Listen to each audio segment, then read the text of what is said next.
Back off, you annoying little gelatins from hell!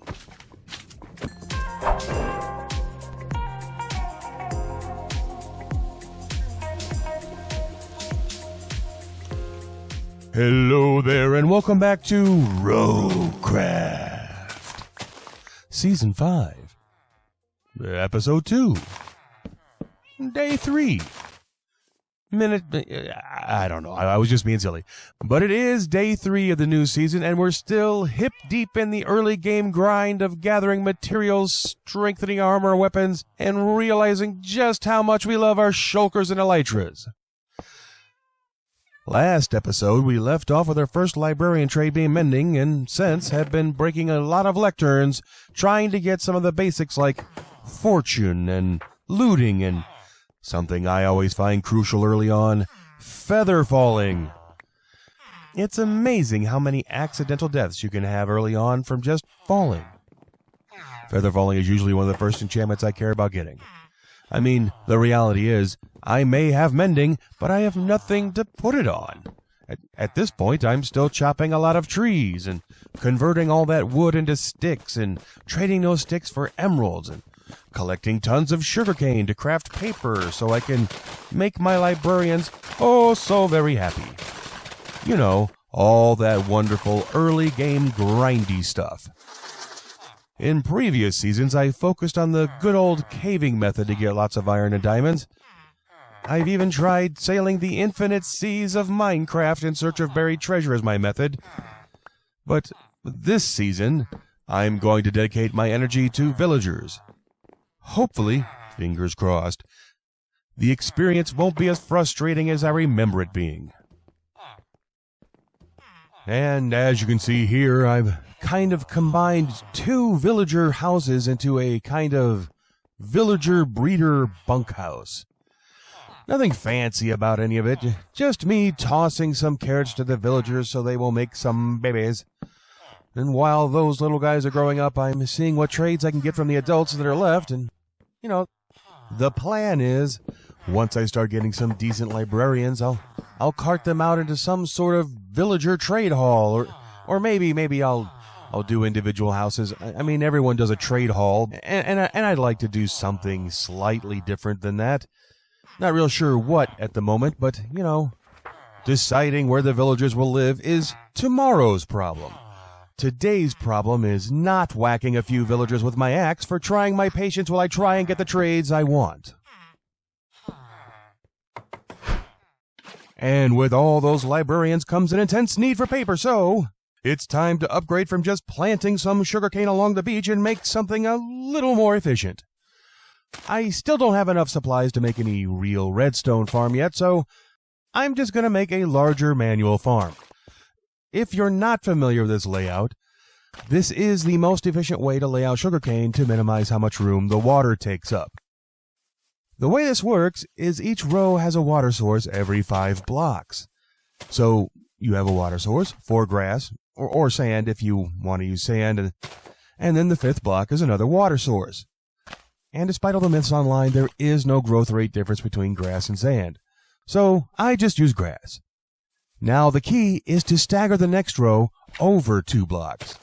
What this does is allow you to place sugarcane in every block around the water source. If you did these in straight lines, you would have a water source for every 2 sugarcane, but staggering the rows like this means you will have 4 sugarcane per water. Then you just cap the water blocks with a stair or slab or leaves, and that way, when you're harvesting the field, you won't keep falling into the water.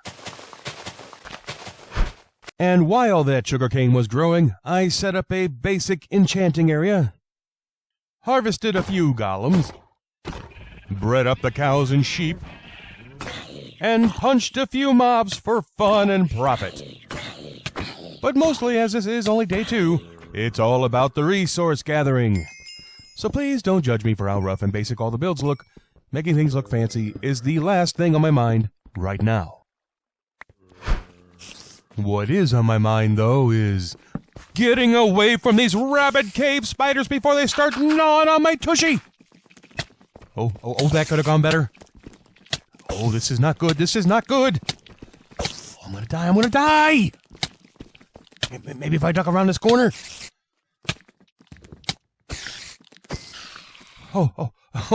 Oh, good Lord, I can't believe that actually worked. There's a Minecraft tip for you kids. Never underestimate the spider's desire to climb things. Remembering it could save your life, too. But on a less adrenaline-pumping note, I was lucky enough to find my favorite enchant in an abandoned minecart. Or at least I hope the minecart is abandoned. Would hate to have to deal with an angry mine owner showing up out of nowhere with all his goons. But, fingers crossed, I won't be dying from falling anytime soon. And with some fire protection on my armor and feather falling on my boots, it's time to brave the nether. Why does braving the nether always require so much bridging over certain death? I really need to get some fire res potions, and quick. I'm like a little boy riding his bike for the first time. I see the thing I don't want to crash into, in this case a giant lake of lava, and for some reason inevitably end up steering the bike right at it. It's all I can do right now, not to fall off the bridge. And by some miracle, I managed to survive the bridging only to find myself outside a bastion. You know, it's funny. It doesn't matter how many of these I raid in a season. When a new season starts, it's like your brain stocks up on a fresh new supply of butterflies to fill your stomach with at the mere thought of approaching one. But what you gonna do, eh? Let's raid this bad boy and see what we can find. Hopefully not certain death. Personally, when raiding a bastion, I prefer to use the very brave and very manly method of tunneling through the outer walls. Let's face it, piglin brutes are vicious and could kill me as soon as look at me, especially in the state my armor is in right now. My only hope to stay alive is to take the long, slow road through the walls and kill everything from a distance. Not the most exciting way to raid a bastion, but definitely the safer route. And now, it's time for a raiding collage covered by music to make it all seem way more epic than it actually was. Play that funky music, DJ boy!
And with the Bastion fully raided and the DJ slowly fading the music out, it's time to head home.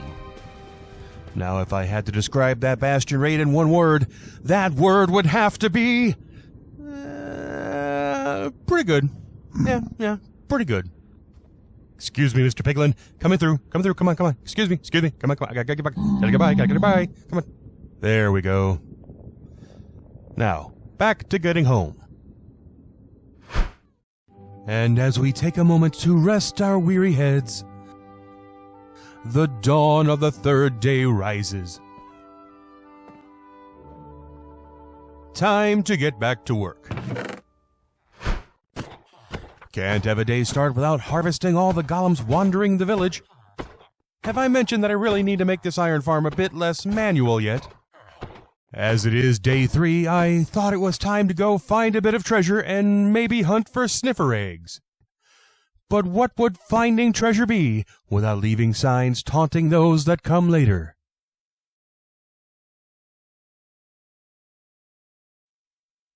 Is that mean? Or is that a poet at work? I'll let you decide. And if you are looking for sniffer eggs, then you have to go out and find yourself an underwater ruins like this. Be gone, foul denizen of the deep. Your day is long past. Go wave your shell collection at someone else, my moldy friend. I'm here to brush some sus blocks.